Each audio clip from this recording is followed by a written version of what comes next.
Alright, hello. We're working on a wargaming hill today.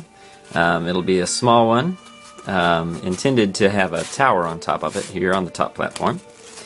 And this is pink insulation foam, kind you would get at a home supply store. And it's pretty thick and a lot denser than your typical white kind of porous styrofoam would be. So it's pretty sturdy.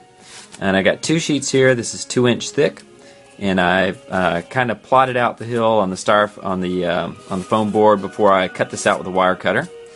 And then I glued the two pieces down together with liquid nails.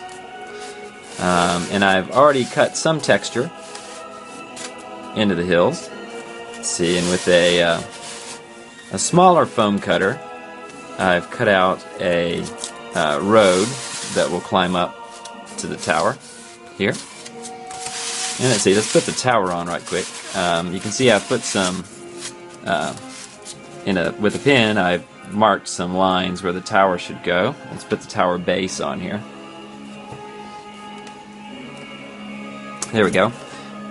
So I've kind of lined up this little chasm in the rock, or crevice in the rock, so it'll go line up with the basement window. And the road here should go up to the tower entrance. If I can turn it around here. There we go. So the road will kind of line up right here with this stone paving that leads up to the entrance. Alright, let's get the tower back off. So what I'm doing right now is trying to finish the texture. So on the front here, I'm pretty happy with this texture. And the way I've gotten this done is this tool here, which is a Stanley chisel. It's fairly sharp, and I just use it to scrape along the edges and sometimes gouge, and it gives me an irregular pattern that I can't quite get with a foam cutter. You can see I've tried to cut some texture in with a foam cutter here. It's not quite as pleasing to my eye. Some folks are really good using a foam cutter on cliff faces. But for this particular hill, I'm going to go with the chisel. So let me demonstrate that here. Let me set the camera down for a second.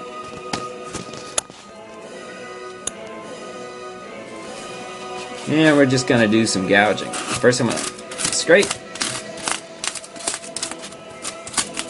Yeah, it's pretty good. And if there's a particular spot that I don't like, or I want an indentation at the top, I might just gouge with the chisel. And let me not hold it quite so close to the blade. That one may be a little too deep, that's alright. Scrape it a little more along the bottom. There we go. Now that'll leave some fluffy pieces the way this styrofoam is constructed. It's a little, doesn't tear perfectly, and what I'll usually do is just take my fingers, see there's a little hanging piece right there, I'll just take my fingers and pick off the ones that are more obvious. Although you'll see that what I'm going to do in the next step is this whole surface will be covered with a thin layer of hydrocal. And that does two things that I like. It kind of strengthens the piece, and it also hides any foam texture that might be showing at all. And some of this fluffiness, there's another piece I need to pull off. Some of the fluffiness that you see here, that's a result of this scraping this particular style of foam, will be hidden by that hydrocal, but we'll still get to see the texture.